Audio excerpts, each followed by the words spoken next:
thank you so much for coming tonight. Can you tell me your name and the name of your firm? Sure. I'm Steve Reichwein. I'm a principal at Severud Associates. I'm Andy Onmeller. I'm an associate at Severud Associates. Okay, great. So both engineers? Yes. Okay, both and structural. Structural. And what is the name of the project that we're here celebrating this evening? Sphere. Easy one. Wow. Just one word. I haven't been there. Can you give us more?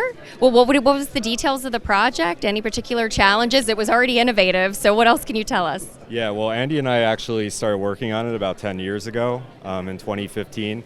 It actually didn't have a site at the time. We were looking at places in New York City. Sorry, did you just say 2015? 2015. Wow. Yeah. Okay. Sorry. Keep going. Yeah. It was actually going to be a full sphere on kind of like a golf tee type pedestal. As you know, the design developed and they got the site out in Las Vegas, the project kind of honed in on where it sort of ended up.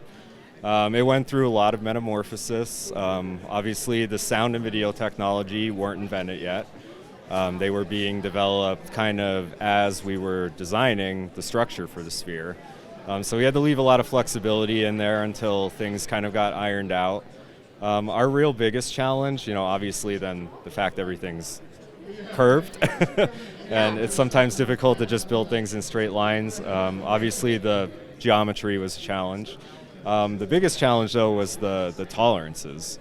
The inside media plane, it's 16K TV, although it's almost 200,000 square feet of 16K TV, all made up of these 2x1 tiles. So there's roughly about 90,000 of these tiles that are tied together. They have a 1/4 inch tolerance.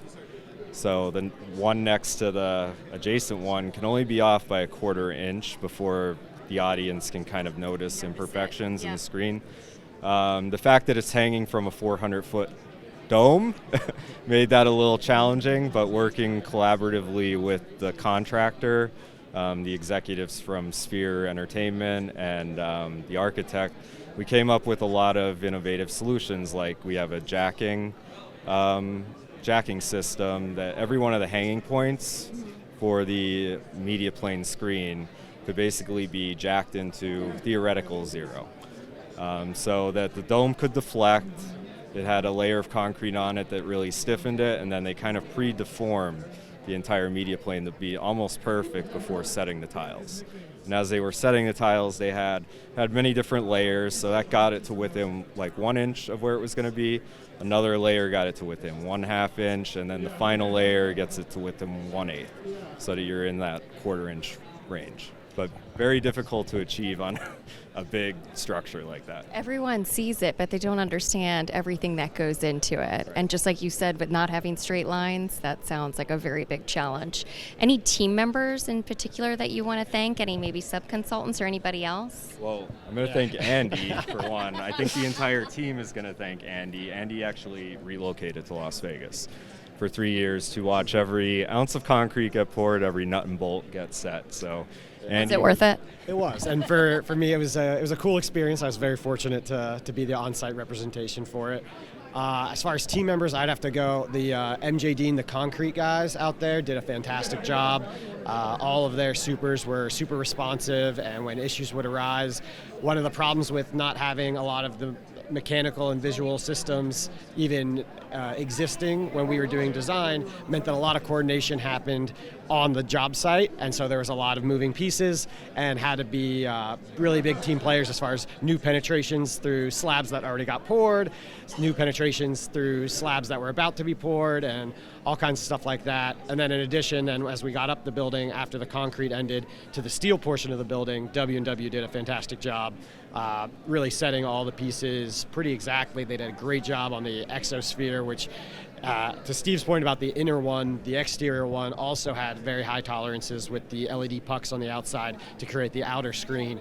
And there was a lot of constant shooting of positions because with the temperature swings in Vegas, your positions of your steel in the morning would be different from it when it was in the afternoon under 115 degree weather. So all of them did a fantastic job, at least on the structural side. What a fantastic project to put on your resume, right? I mean, it is a lot of work, but what a great project to be a part of. Any other comments before we go? Well, for one, I guess we're going to thank our fearless leader, Kalzi Jajina. He's really the one that leads our entire team at Severud. We're really just two of the Army that built this thing. There were about 35,000 talented individuals that actually made this thing happen. From the laborers out there in crazy hot weather, putting together all of the pieces, to the brains running all the models, to the executives at Sphere Entertainment. Everybody really came together to make this happen. Sounds like a really great team. Well, congratulations. I hope you have a wonderful night and good luck. Thank you. Thank you.